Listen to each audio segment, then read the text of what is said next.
Save the city or catch your greatest enemy. You can't do both. I'm sorry, what did you just say? You can't do both, I said. No, I mean the other thing. Save the city or catch your greatest enemy. You think you're my greatest enemy? Yes! You're obsessed with me! No, I'm not. Yes, you are. No, I'm not. Yes, you are! Who else drives you? Welcome back to Thinking Critical. This is Wes, and there has been a ton of new comic book news out there, but we finally have a few things to talk about. DC Comics just announced their Batman Day initiatives. We also got some indications that Grant Morrison might be leaving DC permanently. Also, we have some questions about what Scott Snyder's plans are. It sounded like he was kind of the chief creative guy over at DC, but he seems to have an eye for other properties. And here with me to talk about that today is the Poobah of comics himself. Comics by Perch, how you doing? I'm doing great. Thanks for having me on. Well, I'm glad you could make it. Obviously, there was a bit of an uproar. We talked about it yesterday with Batman Day when it came out. Apparently, there's no ties to local comic shops, which I find very strange. And then they shut down their private Facebook retailer group. So that's kind of overshadowing a lot of these Batman Day stuff. But before we get to that, what are your general feelings about that? Is that weird? It is weird. And so I reached out, actually. I did the video about some of the Batman Day promotions, and I did get a response saying that, no, there was a program for the comic shops, that the comic shops could get some Batman issues and some trades, and there's a discount that was going to be applied to some things. The problem is I can't find evidences anywhere. So that sounds nice, but it also doesn't make a lot of sense because this event's happening in a couple weeks. So it's not like I can order, new things now. If I was a shop right now, I couldn't order stuff. So I don't quite understand. And maybe it's just me. Maybe some of the other retailers can come on and say that I'm the one who missed it. But I looked at the DC, nothing. Their announcement on their official website. It mentions nothing. Yeah, and I guess the comment I got back was, of course, because the comics and the material for this day was ordered some time ago, i.e., like regular comic orders, months ago, and so it wouldn't be announced. But that doesn't quite make sense. So I don't understand. At least somebody, in representative individual for DC is saying that there was material for the comic shops that the comic shops opted in. But I can find no evidence that ever existed. So it sounds like one hand doesn't know what the other is doing, to be honest. Do you think them shutting down that private Facebook group had anything to do with maybe a lot of negative feedback? Or do you think that was just something that Didio had or was utilizing that's kind of something in the past and they just didn't want to use it anymore? I think a little bit of both. I think it definitely is something that they didn't necessarily want to do. I think AT&T doesn't necessarily look fond on just private groups that are maintained in that way.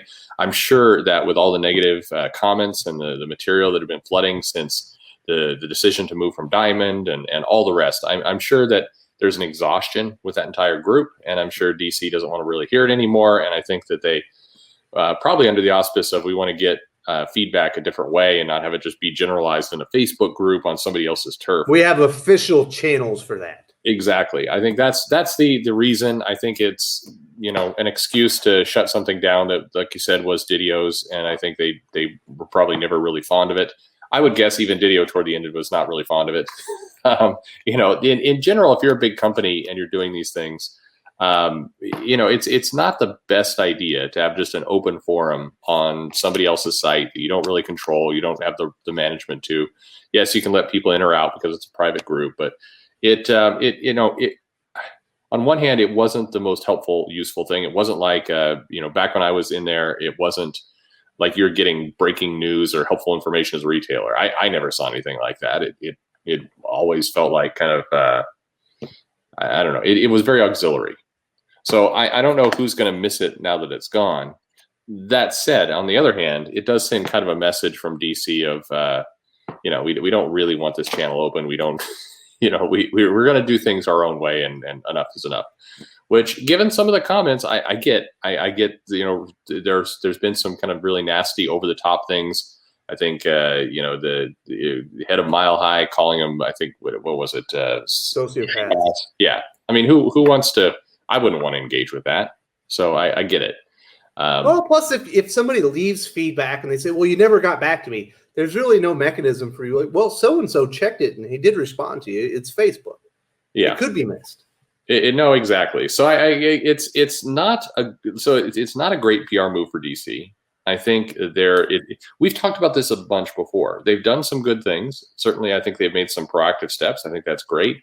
But they always seem to be slightly behind the news. It always feels like they're racing to catch up, and they're letting other people, whether it's places like CBR Bleeding Cool, or whether it's just kind of these open forums, they're letting other people kind of control the news, and they don't get ahead of these things. They take good opportunities and they kind of waste them by just ignoring the facts. So, I think DC is sending a message here of just they don't want to have this thing open. So speaking of Batman Day, there's a lot of stuff out there. There's Caped Crusader training online. I guess you can go in there and learn how to be the Batman. You can do virtual 5K and 10K runs. Don't know that I would ever be interested in that. There's going to be some special arenas and Injustice 2 mobile game, as well as DC Legends, DC Online Universe. There's going to be some free digital comics available. Curse of the White Knight being the big one. Batman: The Adventures Continues. Yeah. Also, I guess there's going to be some programming on HBO Max, as well as some special offers for as far as DC merchandising goes, as far as clothes and stuff. Yeah. Feels underwhelming. It does, and I think Batman Day and Harley Quinn Day and some of these, I think they've kind of a Wonder Woman Day. I mean, it hasn't felt meaningful in a while, and in a world where this pandemic is going on, a whole in-store experience is kind of downside. I don't know what exactly it means. Like you mentioned, the run. I agree. I mean, the people opting into that are basically paying the entrance fee so you can get a free shirt. That's or not a free shirt. They're paying for a shirt. I don't know anybody who. I just can't picture in my head somebody who buys that, puts on the shirt, and then goes for a 10K run on their own, and then does a virtual celebration at it just none of this stuff makes a lot of sense. There's the Waze partnership where the screen will change into the Batmobile, and you can kind of chase the Riddler around the town, I guess, or I don't know how that exactly works. I don't know.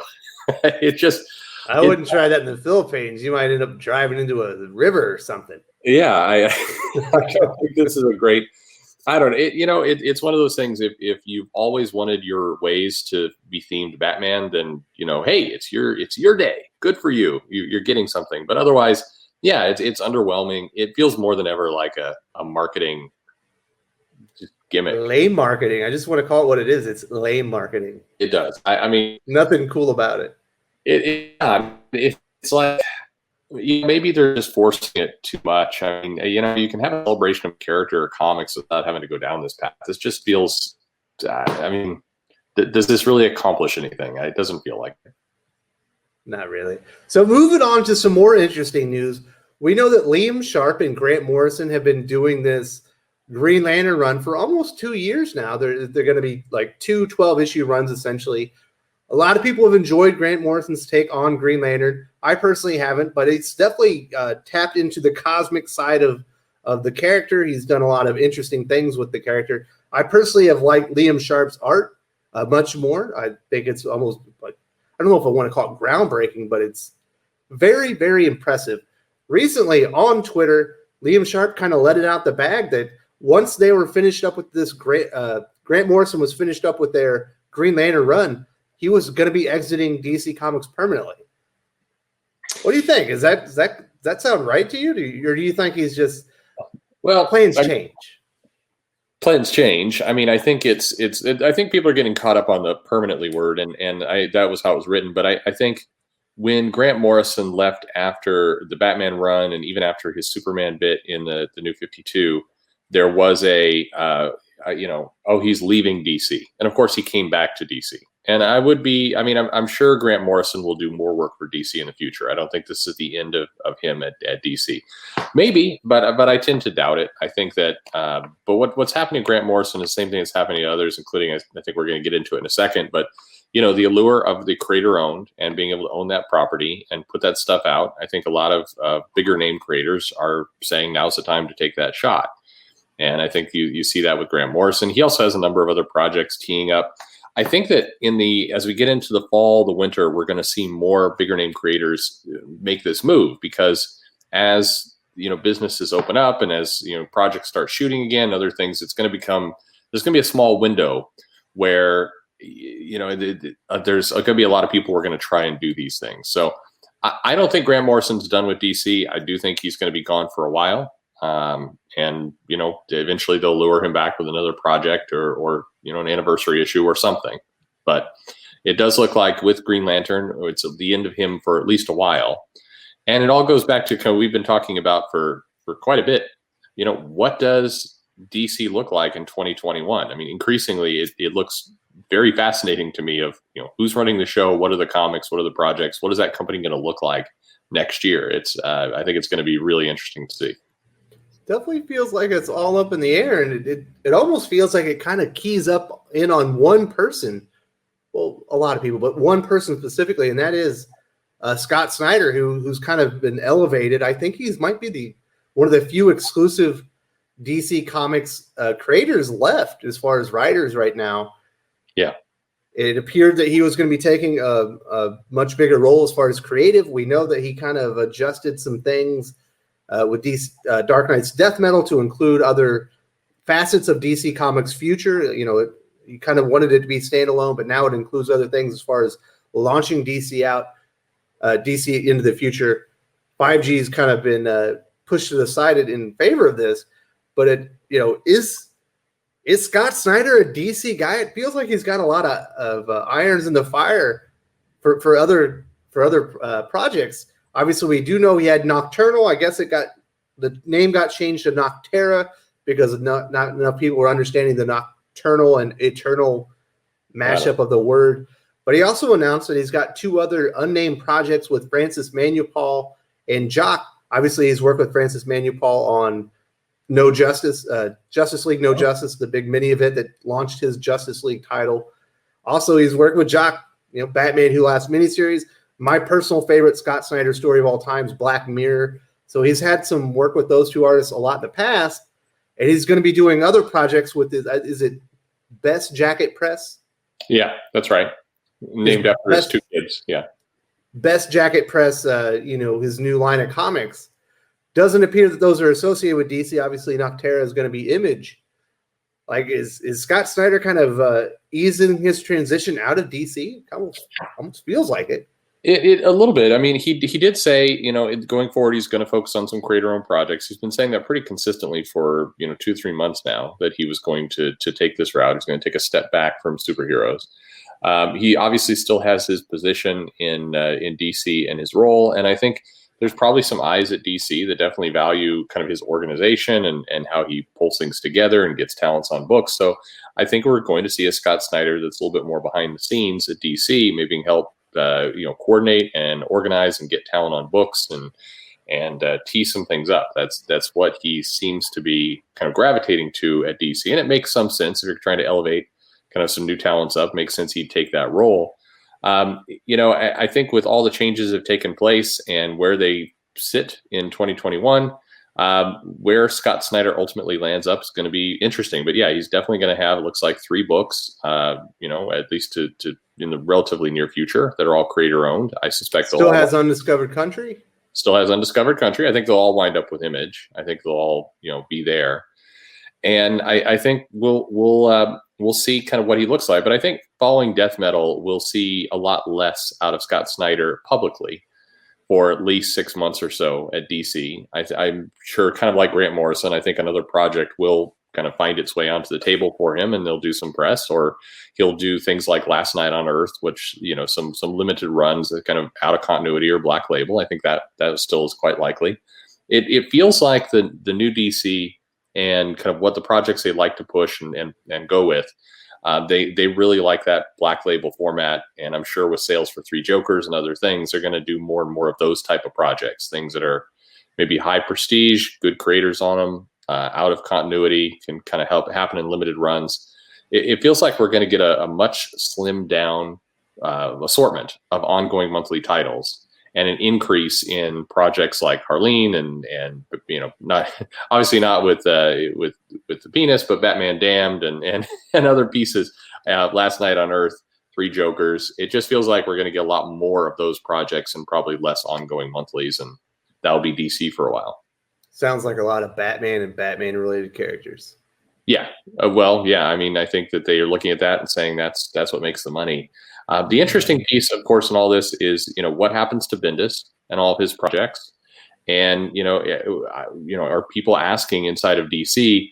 We were able to bring in somebody and put some focus on Batman and get a lot of sales, a lot of attention. It's a very safe title for us, sales wise. Even with all the people complaining about Tom King and his run, it still had high numbers. So we spent money and we invested in Superman with kind of the same goal in mind, and it didn't pan out. So, when do we have another franchise that we can push on that? I think DC would like it to be Wonder Woman, but Wonder Woman hasn't hit that kind of Batman level of auto sell yet either. So I think that's where DC finds itself. Where Scott Snyder ultimately ends up, I mean, he does a lot behind the scenes. He is an organizer. He's a guy who arranges conference calls and gets people on projects and gets things coordinated. And I suspect they're going to be tapping into those talents more. Well, it's interesting, so far they really haven't let anybody but premier writers touch Batman on Black Label. It's been, Brian Azzarello, Scott Snyder, Jeff Johns, they're really high profile creators. It'll be interesting. They start watering it down, and maybe they start letting some of these other creators, like maybe is Kami Garcia going to get a Batman run? Yeah, exactly. Eventually, they're going to have to, right? Eventually, I mean, just by sheer number of people, they will. Mm-hmm. Interesting stuff. So a lot of things happening over at DC Comics. Not anything huge, but just weird signals coming out of Batman Day. Feels like maybe they're not appreciating their retail partners, but we've kind of been getting that kind of that feeling for a little bit of a while now. Obviously, we also have indications that Grant Morrison might be leaving DC Comics permanently. Definitely something to keep an eye on. And I don't know, it feels like Scott Snyder has his eye for other things outside of DC Comics. Might be ready to move on here for the next few years. I think he'd love to get these properties pulled together and control his own destiny. I think that's definitely true. It's keep in mind with all the people kind of watching this, it's DC, as we mentioned before, is notoriously bad or has been very bad at communicating what it is they're doing. They make some bold steps. That's great. But their communication is often all over the place. And so as we try and kind of figure out what's going on here, keep that in mind, that they don't have a good handle on the news. We're hearing it from a lot of third parties. Doesn't mean it's good or bad. It just means that the communication's weird. Like I said at the beginning, representative for DC said, oh, no, the comic book stores were completely included in these orders. But I can't find anything. And while we've been talking, I got another email in from another retailer who I said, did you see anything? They said, no, we saw nothing. So this is kind of it feels very disorganized over there in terms of setting the story right. Now, I think some of the actions they're taking may be great for comic fans and consumers, and hopefully so. Or maybe they'll be disastrous. It's hard to say. But this is where Wes and I will continue to try and sort through the news and try and at least set the record straight. And hopefully one day they'll do it themselves. Absolutely. Well, Perch, thank you so much for joining the channel. If you enjoy Perch's takes here, he does have his own YouTube channel. And here in a couple seconds, you can select the icon that says Comics by Perch. It should be on the screen. Go subscribe to his channel. I highly encourage you to do that if you haven't already. If you enjoyed this video, please give it a like. I would appreciate it very much. It helps us attract more views for the channel. Subscribe for future commentary, comic book news, and reviews. And don't forget to ring the bell for notifications. If you want to talk comics, movies, and much, much more, you can follow me on Twitter at Wes_from_TC. With that, Salamat Po, and I'm out.